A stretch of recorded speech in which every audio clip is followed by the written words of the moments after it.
കാസർഗോഡ് നിന്നൊരു മന്ത്രി ഇത്തവണ ഉണ്ടാകുമോ എന്ന ചോദ്യമാണ് ഉയരുന്നത്.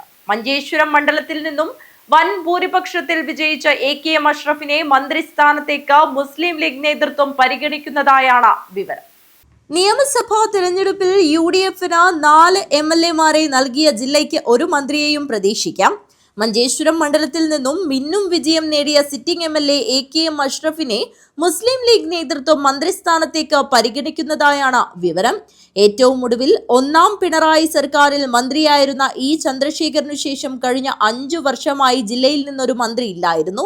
മുസ്ലിം ലീഗിന് കൂടുതൽ MLA-മാരെ നൽകിയത് മലപ്പുറം ജില്ലയാണെങ്കിലും മന്ത്രിമാരെ നിശ്ചയിക്കുമ്പോൾ തെക്കും വടക്കും നിന്നുള്ളവർക്കും പ്രാതിനിധ്യം നൽകണമെന്ന നിലപാടിലാണ് ലീഗ് നേതൃത്വം.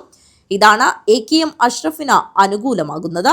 തൊട്ടടുത്ത ജില്ലയായ കണ്ണൂരിൽ നിന്ന് ലീഗിന് MLA ഇല്ല.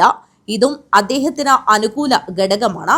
മഞ്ചേശ്വരത്ത് നിന്ന് ആദ്യ ടേമിൽ 745 വോട്ടിനായിരുന്നു വിജയമെങ്കിലും ജനകീയ പ്രശ്നങ്ങളിൽ ഇടപെട്ട് മണ്ഡലത്തിൽ നല്ല സ്വാധീനം ഉറപ്പിക്കാനായതും സാധ്യത കൂട്ടും. BJP മുൻ സംസ്ഥാന അധ്യക്ഷൻ കെ സുരേന്ദ്രനെതിരെ ഇത്തവണ 29,252 വോട്ടിനാണ് അദ്ദേഹം ജയിച്ചു കയറിയത്. ജില്ലയിൽ ലീഗിന് 2 MLA-മാരുണ്ടെങ്കിലും കല്ലട്ര മാഹിൻ ആദ്യമായാണ് നിയമസഭയിലേക്ക് എത്തുന്നതെന്നതിനാൽ മന്ത്രിസ്ഥാനത്തേക്ക് പരിഗണിക്കാനിടയില്ല. 1ാം പിണറായി മന്ത്രിസഭയിൽ റവന്യൂ ഭവന നിർമ്മാണ വകുപ്പ് മന്ത്രിയായിരുന്നു. കാഞ്ഞങ്ങാട് നിയോജക മണ്ഡലത്തിൽ നിന്നുള്ള MLA ആയിരുന്ന ഇ ചന്ദ്രശേഖരൻ. 2ാം പിണറായി സർക്കാരിന്റെ കാലത്തും അദ്ദേഹം MLA ആയിരുന്നെങ്കിലും മന്ത്രിയായില്ല.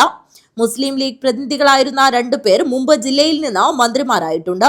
ചെർക്കളം അബ്ദുള്ളയും CT അഹമ്മദ് അലിയും.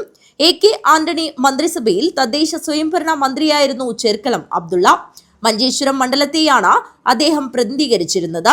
CT അഹമ്മദ് അലി 1991-95 കാലത്തെ കെ കരുണാകരൻ മന്ത്രിസഭയിൽ തദ്ദേശ സ്വയംഭരണം, 1995-96 കാലത്തെ AK ആന്റണി മന്ത്രിസഭയിൽ പൊതുമരാമത്ത് വകുപ്പുകൾ കൈകാര്യം ചെയ്തിട്ടുണ്ട്. കാസർഗോഡ് മണ്ഡലത്തിൽ നിന്നുള്ള MLA ആയിരുന്നു. News bureau, Kanhangad.